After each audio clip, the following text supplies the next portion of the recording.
ओम नमः शिवाय, जय महाकाल। आप सबको पता है कि भाद्र का महीना स्टार्ट हो गया है और कल है भाद्र के महीने का शनिवार का दिन, है ना। आज के टाइम पे क्या है, हर किसी घर में बीमारी ने अपना पैर पसार रखा है। किसी के घर में बहुत छोटी बीमारियां तो किसी के घर में बहुत भारी भारी बीमारियां हैं। तो ये वीडियो आपके लिए है।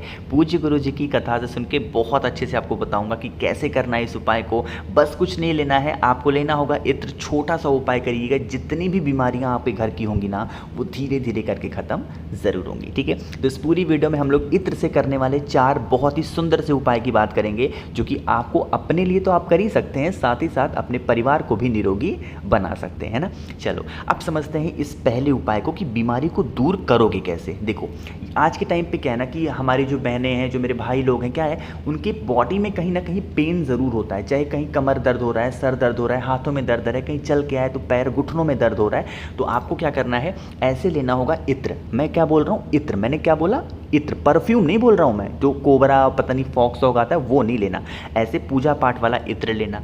उसके बाद क्या करेंगे, एक तांबे का लोटा लोगे। इस तांबे के लोटे में जल भर देना। ठीक है, जल भर दिया और उसके बाद इसमें 5 से 7 बूंद इत्र डाल देना। इसी कलश में 5 से 7 बूंद इत्र डालना और उसके बाद इस इत्र वाले कलश को, जल को लेके चले जाओगे पीपल पेड़ के नीचे। कहाँ जाओगे, पीपल पेड़ के नीचे। किसी अपने घर के एक सदस्य को और अपने साथ लेकर के जाना और एक खाली बर्तन भी अपने साथ लेकर के चले जाना, चाहे कटोरी हो या फिर गिलास हो। ठीक है, ले लिया।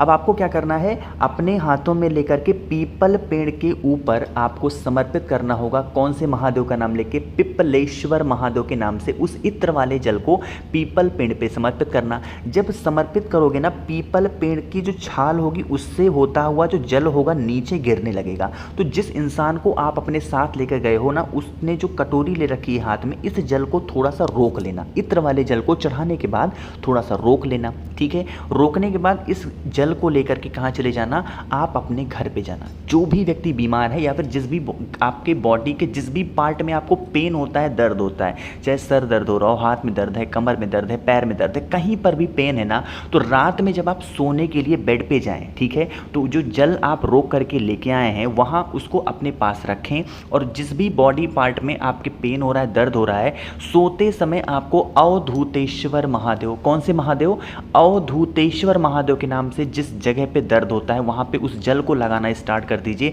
4 से 5 दिन लगातार लगा के देख लीजिए, आपका जो पेन होगा, जो दर्द होगा ना, वो धीरे धीरे करके ख़त्म होना स्टार्ट हो जाएगा। ठीक है, अब कोई ज़रूरी नहीं कि इस जल को लगाने के लिए आपको नहाना ज़रूरी है या फिर ऐसा ना, ऐसा कुछ भी नहीं है। ठीक है, सिर्फ उपाय करिएगा, आपको बहुत ज़्यादा फायदा मिलेगा। ठीक है, चलो तो यहाँ पर हमने सभी लोगों ने पहले उपाय की बात की जो कि आपको इत्र से करने थे। ठीक है, चलो आगे बढ़ते हैं। अब इस वीडियो में हम लोग अपने दूसरे उपाय की तरफ। दूसरा उपाय भी बहुत अच्छा है, बहुत सुंदर है। ठीक है, क्यों सुंदर है, क्योंकि यह उपाय है आपकी किसी भी तरीके की कोई भी ऐसी मनोकामना है, कोई भी ऐसे विषय है जो बहुत दिनों से अधूरी है, परेशान होना, तो इस उपाय को करेंगे। उसके लिए आपको लेना होगा इस तरीके से बेलपत्र। कितनी बेलपत्र लोगे, 5 बेलपत्र गिन करके 5 बेलपत्र लेना। बहुत प्यारी सी, बहुत सुंदर सी, कहीं से कट्टी फिटी हुई ना हो। ठीक है, 5 बेलपत्र ले लिया। साथ ही साथ फिर से आपको लेना होगा इत्र। ठीक है, इत्र भी ले लिया। अब आपको बताता हूँ, जैसे ये आपके सामने बेलपत्र है ना, तो बेलपत्र की ये जो डंडी आपको नहीं दिख रही है, लास्ट वाली, इस लास्ट वाली डंडी पर, पूरे पत्ते पे कहीं नहीं लगाना, सिर्फ ये नीचे की डंडी पे आपको लगाना होगा इत्र को। 5 की 5 बेलपत्र पर नीचे की डंडी पे आपको इत्र लगाना। ठीक है, और इस 5 की 5 बेलपत्र को लेके आपके पास पे 2 ऑप्शन है, या तो चले जाओ बेल पेड़ के नीचे या फिर चले जाओ महादेव के शिवलिंग के पास। ठीक है, मैं मान रहा हूं कि आप लेके गए हो महादेव के शिवलिंग के पास। 5 की 5 बेलपत्र को लेके खड़े होना, फेस रखना उत्तर दिशा, नॉर्थ डायरेक्शन। अब यहाँ पे जो मैं बात बताऊंगा, मेरी बात बहुत ध्यान से सुनना। आपके पास में कितनी बेलपत्र है, 5। अब एक एक बेलपत्र को महादेव के शिवलिंग के ऊपर ही समर्पित करनी है और कहीं समर्पित नहीं करना। ठीक है, डंडी हो जाएगी माता अशोक सुंदरी की तरफ, पत्ती होगी वो होगी आपकी तरफ। अब यहाँ पर एक एक नाम आपको बोलना होगा।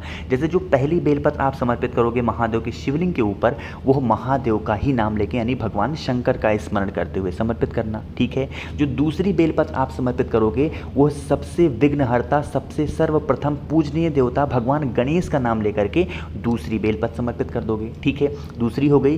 जो तीसरी बेलपत्र समर्पित करोगे वो माता दुर्गा के नाम की, माँ जगत जननी जगदम्बा माँ दुर्गा के नाम की तीसरी बेलपत्र समर्पित करना।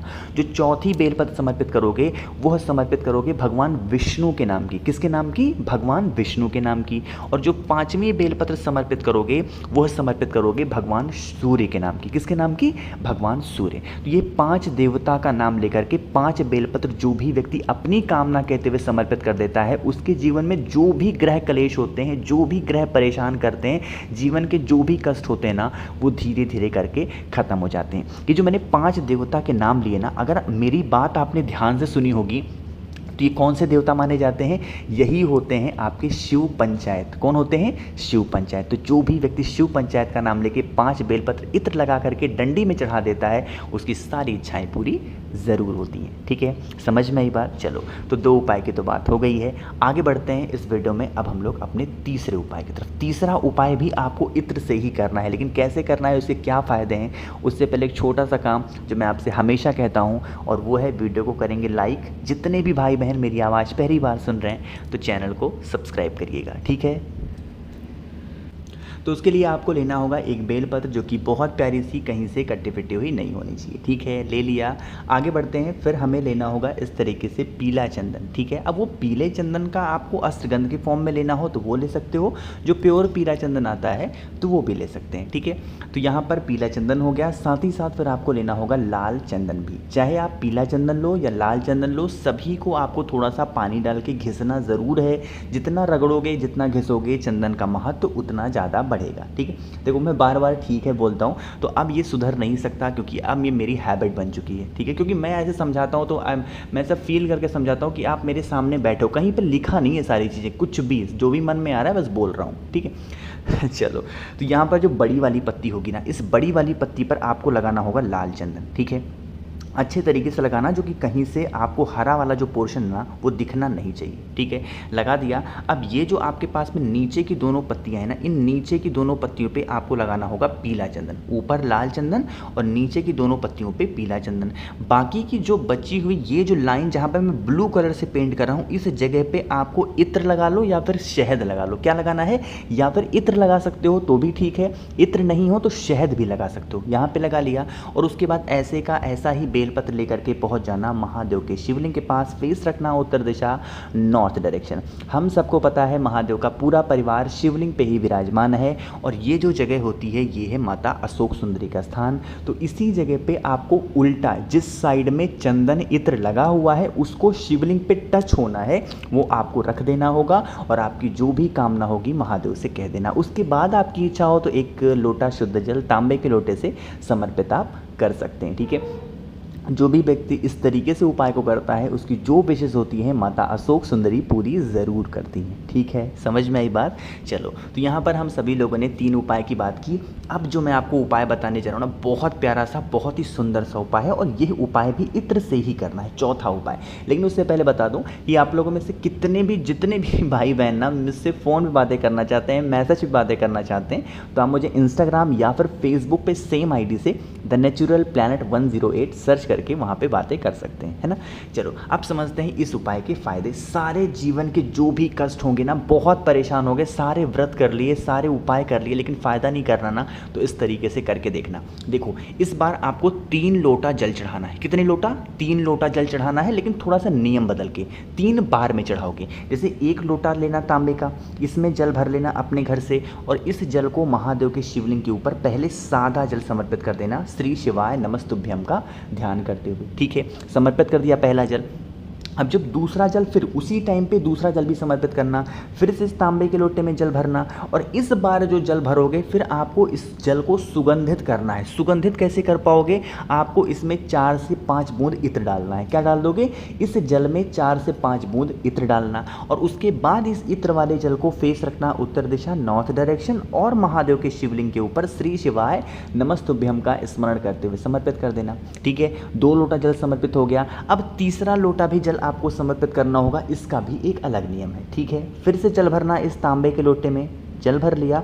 अब इस जल में डालना होगा एक बेलपत्र जो कहीं से कटी फिटी हुई ना हो, बहुत ही प्यारी सी बेलपत्र डालना। और उसके बाद इस बेलपत्र वाले जल को महादेव के शिवलिंग के ऊपर फिर से आपको समर्पित करना है श्री शिवाय नमस्तुभ्यम का ध्यान करते हुए। ठीक है, पहले सादा जल, उसके बाद इत्र वाला जल और उसके बाद बेलपत्र वाला जल जो भी व्यक्ति समर्पित कर देता है अपनी जीवन के बहुत बड़े कष्ट को लेकर के, उसके जीवन के सारे कष्ट खत्म हो जाते हैं। जल चढ़ाने के बाद 2 मिनट तक महादेव के चौखट पे बैठ करके श्री शिवाय नमस्तुभ्यम का स्मरण ज़रूर किया करिए। कोशिश की इस पूरी वीडियो में मैंने आप सभी को बहुत अच्छा समझाया। वीडियो पसंद आई हो तो लाइक करिएगा, कुछ पूछना हो नहीं समझ में आया तो बिल्कुल परेशान ना हो, नीचे कमेंट सेक्शन में पूछें। जितने भी भाई बहन मेरी आवाज़ पहली बार सुन रहे हैं तो चैनल को सब्सक्राइब करिएगा। ओम नमः शिवाय, जय महाकाल।